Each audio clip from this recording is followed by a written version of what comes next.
Hey guys, welcome back to another Gwent video. Today we're going to be focusing on the 4 new cards revealed for the Syndicate for the Price of Power expansion that is coming out on June 8th, or to be specific, the first sub-expansion, which is called Once Upon a Pyre. So, just briefly, if you guys don't know what this expansion is about, I suggest visiting the playgwent.com page and going into the Price of Power page, and you get all the details. This is a primer video right here. You have your pre-order bundle expansion pass. Uh, if you guys think this is worth your money, then definitely go for it. So the set structure here, it explains when they're coming out. So, June 8th, Once Upon a Pyre. August is going to have the second one, and October the final one. And each sub-expansion is going to have 26 cards, I believe, 4 for each faction and 2 neutrals. And for the factions, there'll be 1 common, 1 rare, 1 epic, and 1 legendary card. So that's how it's going to be. So anyway, Once Upon a Pyre, let's just get a quick breakdown of it. Magic, like any other power, can be a double-edged sword, dangerous for both its victims and its wielder. Many mages and sorceresses were known for bringing endless destruction and suffering, yet even more of them perished upon the pyres stoked by the witch hunters and superstitious folk alike.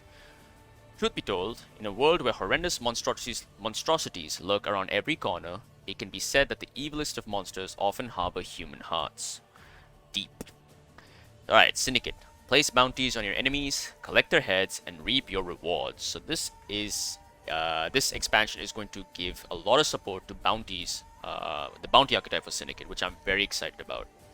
A brief history about bounties for those who are not familiar with this archetype. It was initially extremely overpowered when Syndicate first launched because you could apply multiple bounties in the same turn using Killer Menga, and you could apply bounty to multiple targets at the same time. So you could have more than one unit with bounty. And that's obviously been changed right now. So let's see what these cards do. First up is the legendary card with the Witchfinder, Human Witcher, Witch Hunter, 7 strength, 12 provisions, deploy, spawn 3 Syndicate grounds. At the end of your turn, if no enemy unit has a bounty, place a bounty on the highest power enemy unit. Woe to all those who find themselves on the wrong side of Octavia Hale. Octavia Hale, huh? The self-proclaimed world-renowned finder and punisher of witches, warlocks, and werethings. As far as I know, I think Octavia Hale is a new character. I don't think she's been mentioned in any books or the game. So, that's cool. That's cool to see. So yeah, she's a 7-strength card that gives you 3 Syndicate Crowns. So this is what the Syndicate Crown does right here. It's a doomed artifact with Zeal. Order, gain 1 coin and banish yourself. So essentially it's a coin that you don't get immediately, so you can't over-profit with her. That's the thing, right? Say you have 9 coins in the pouch, you can still play her and not click on the crowns, right? Which is a nice thing. So effectively she's a 10 for 12 on deploy, but she is also an engine. She applies a bounty onto the highest power enemy unit. This is not base power, this is highest power. So immediately looking at this card, I think Graydon's gonna love her. I think Graydon is going to definitely love her. Just having a guaranteed bounty, on the highest strength unit is very good, right? It's very good. And as Graydon is stall removal in a way, so he loves that. And it's just a great engine card. This is something you want to deal with. Constantly having a bounty every turn is something very scary for your opponent because most of the factions don't run enough purifiers to be able to purify all these bounties. And again, 7 strength is a very high number. It's not an easy removal. The easiest way to handle this card is a lock or a poison. A lock being the most effective way. But yeah. And if you play Tamara Strenger, she goes to 8. So that's even harder to control. So yeah, I think Nilfgaard is going to have the easiest time with all the locks they run. Scoia'tael can play no unit against this. But yeah, I don't want to go into that yet. We're going to focus on the card itself. I think this is a pretty good card. I think this is a really strong card. The biggest problem I have with this card, though, is that it's 12 provisions, which means it's competing with really strong cards that already exist in Syndicate, right? Dijkstra, Jacques de Aldersberg, Horson Jr., Cleaver. All these are all these cards are in that similar range, right? 10 to 12, and they're going to compete. That's not easy to put Witchfinder in there. Now, I'm not saying that Witchfinder is going to exist in already is going to be put in existing decks. I think there's definitely going to be a new bounty deck that's going to come out of this. But still, you like not running Jacques de Aldersberg just seems like a bad thing in Syndicate. He's such a strong card, right? 12 points, and he's a spender, a very efficient spender, right? 1 for 1 is very good. Is very good, and just a strong card in general. So yeah, she's gonna have competition. So I'm just gonna give these cards a quick rating out of 5, I would say, just to give my initial gauge. I'm gonna say this card is a solid 4 out of 5. I think this card, the engine effect is pretty strong. It's going to be very good, especially with the bronze card that's coming up later. This one right here. But yeah, I think this is a very strong card. Again, the biggest if moment about this is the provision range, right? So we'll see about that. Love the artwork, some gorgeous artwork. And yeah, indirect buff for Tamara. Tamara's gonna love this expansion. She's gotten 1, 2, 3, 4 more Witch Hunters. That's 4 extra points for Tamara. That's really good. Alright, let's move on to the epic card, Fabian Hale. I think this guy's supposed to be her son or brother, one of them. I'm not sure. Anyway, 4 strength, 8 provisions, intimidate, deploy, place a bounty on an enemy unit. If there already was an enemy unit with the bounty, gain coins equal to its base power.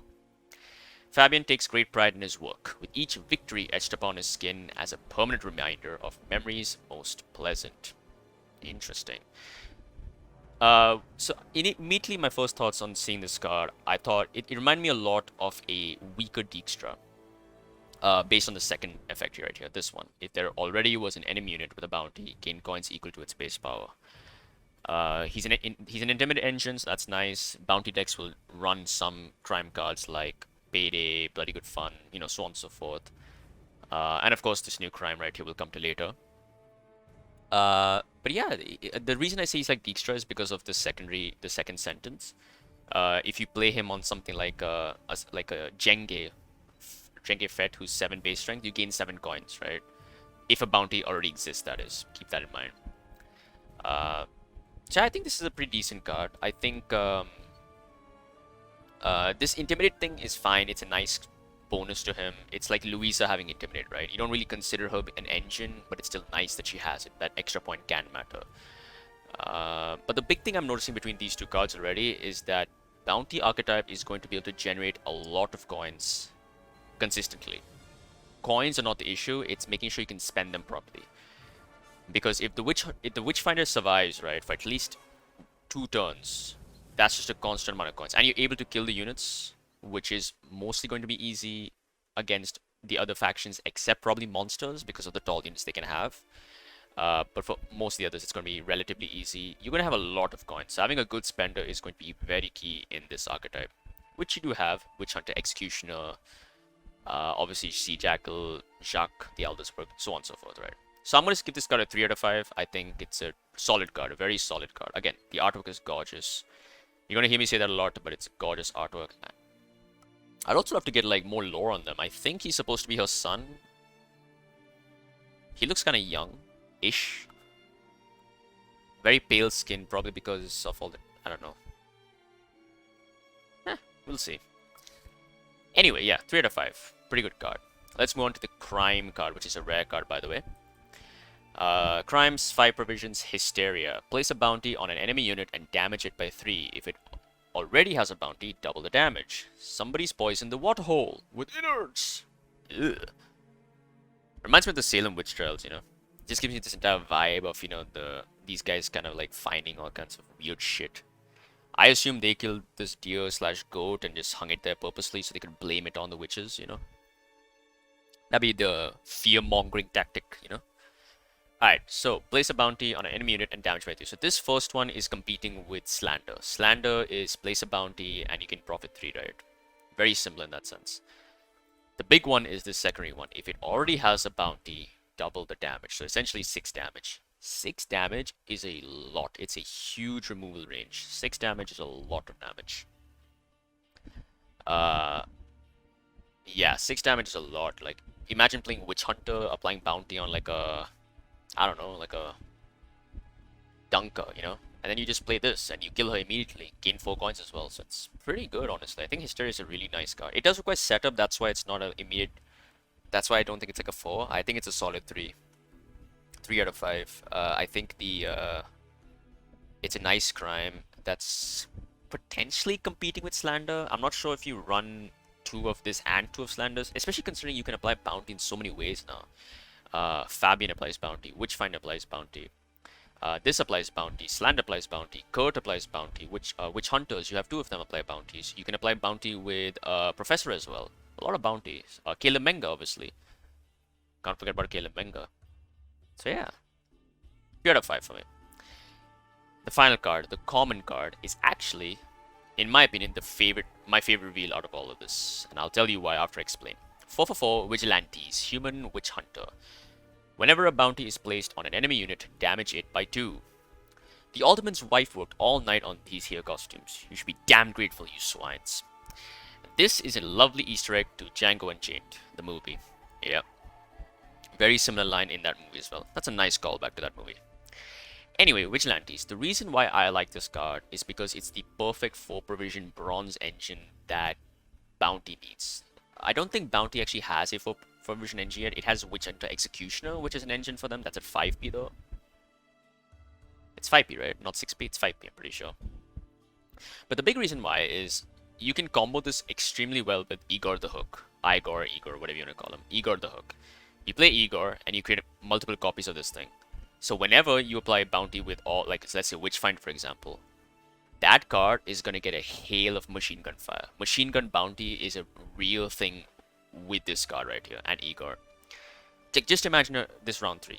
You play Igor, you play 1 Vigilantes, you copy the Vigilantes at least, and get at least 2 copies I would say.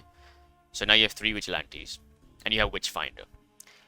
And then at the end of your turn, you apply bounty on the highest strength unit with Witchfinder, and that unit immediately takes 6 damage. And for most factions, 6 damage is a kill right there, and you gain the coins then, which you can then spend on, let's say, Caleb Menga. And in the same turn, you apply Caleb Menga bounty, and immediately that unit takes 6 damage. That seems really powerful to me. That seems really fun. I cannot wait to try this deck out.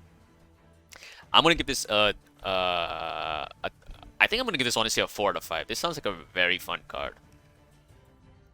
You don't feel bad for it being removed because it's only 4 provisions, but if it survives, you just get some good value out of this. Honestly though, maybe 3.5. The bounty, apart from this, is not the most consistent thing you can apply. Though you can combo Vigilantes with Hysteria really well, right? Like, this with Hysteria means you do 5 damage to a card immediately, assuming you didn't have bounty already. I'm talking about the first part here. Place a bounty and damage by 3. So if something is... so you play this, and then you play Hysteria on, let's say, like a Elven Swordmaster. Or no. Dolbathan Sentry, right? 4 strength, 1 armor. You kill that immediately with these 2 cards. Not bad. Not bad at all. 3.5 out of 5. So yeah, guys, I'm very excited for this. I think these are some very solid cards. Quick TLDR in case you missed it. In case just a quick revisit. 4 out of 5 for Octavia Hale, the Witchfinder, 3 out of 5 for Fabian, 3 out of 5 for Hysteria, 3.5 for Vigilantes. I'm very excited for the future. Just some quick notes, guys. Berger confirmed, I think, that Syndicate Crown is only going to be spawned by the Witchfinder for now, so we might see it come later, maybe in a future sub-expansion. Sometime later, right? So yeah, for now, she's the only one who can spawn this artifact. And yeah, that's gonna be the end of it, guys. Let me know what you guys feel about this these 4 cards for Syndicate. When the next 4 cards revealed for a faction, I'll come and make another video for them and give my thoughts, same way Riot did here. And with that, we come to the end of this video. I hope you guys did enjoy. If you did, I don't know why I say this. If you did, please show your support below, and I'll see you guys next time. Take care.